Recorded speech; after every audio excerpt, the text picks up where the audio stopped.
আসসালামু আলাইকুম। ঈদ মোবারক। আজকে ফ্রান্সে পবিত্র ঈদুল ফিতর। সবাইকে জানাই ঈদ মোবারক। আপনারা সবাই কেমন আছেন? আমি আল্লাহর রহমতে ভালো আছি।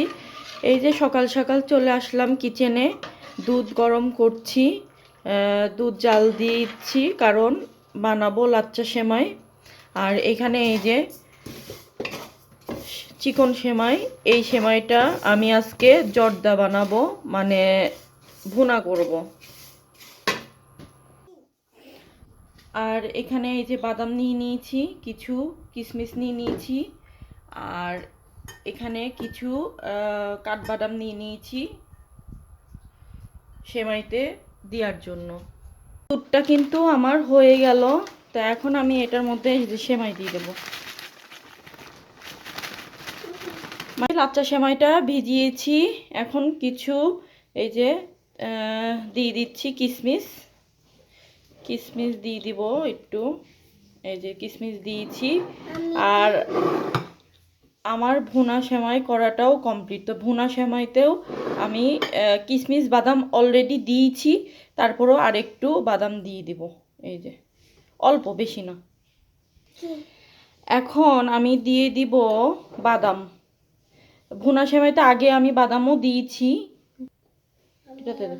এই যে এখন লাচ্চা সেমাইতে বাকিগুলা দিয়ে দিচ্ছি।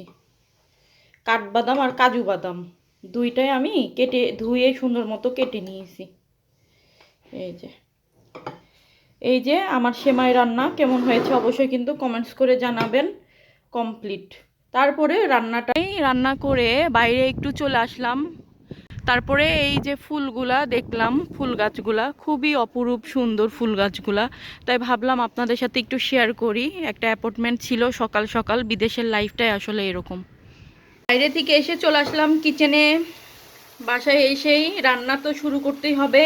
এখানে আমি রোস্টের জন্য মশলা করে নিচ্ছি, মানে কষিয়ে নিচ্ছি। আর এখানে দিয়ে দিয়েছি পেঁয়াজ, সব কিছু ময় মশলা দিয়ে দিয়েছি। দিয়ে দেবো ঘি, অবশ্যই ঘি দিতেই হবে কারণ পোলাও রান্না করব। আর এই যে চালটা ধুয়ে ঝরিয়ে রেখেছি, ঘিটা দিয়ে দিয়েছি। এখন দেখায় একটু, এই যে মশলাটা কষানো হচ্ছে আর আমি কি করছি, এই যে রান্না করছি। আর এই যে ঈদের সেমাই খাচ্ছি, যেটা সকালে রান্না করেছি সেটা খাচ্ছি। এই যে গতকালকে রাতে আমি ভেজে যে রাখছিলাম যে চিকেনটা, সেটাই আমি কিন্তু এটার মধ্যে দিয়ে দেব। এই তো রান্না বান্না করতেছি। আমার রোস্টটা কমপ্লিট হয়ে যাবে আর কিছুক্ষণের মধ্যে। আমি এখানে ফুল দুধ দিয়ে দিয়েছি, কোনো পানি ব্যবহার করছি না।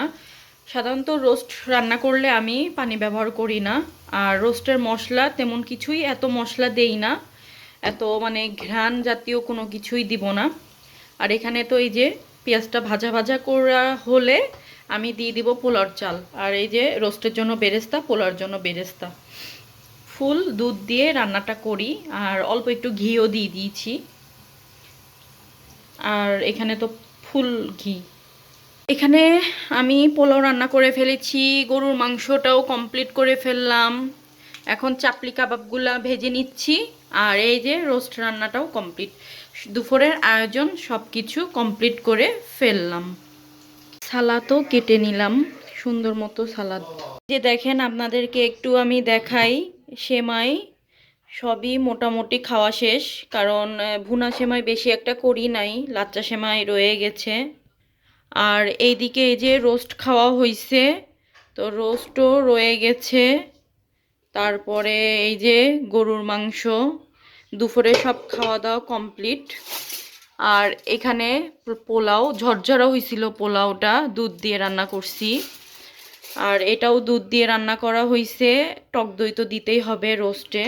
তো সবই মোটামুটি মজাই হয়েছিল আলহামদুলিল্লাহ। সবাইকে লাস্টবারের মতোই জানাই আপনাদেরকে ঈদ মোবারক। আজ এই পর্যন্তই ভিডিও। সবাই ভালো থাকবেন, সুস্থ থাকবেন। আল্লাহ হাফেজ। আমার ভিডিওটা ভালো লেগে থাকলে লাইক কমেন্ট শেয়ার করবেন। আর যারা যারা এখনও সাবস্ক্রাইব করেননি সাবস্ক্রাইব করে দিবেন।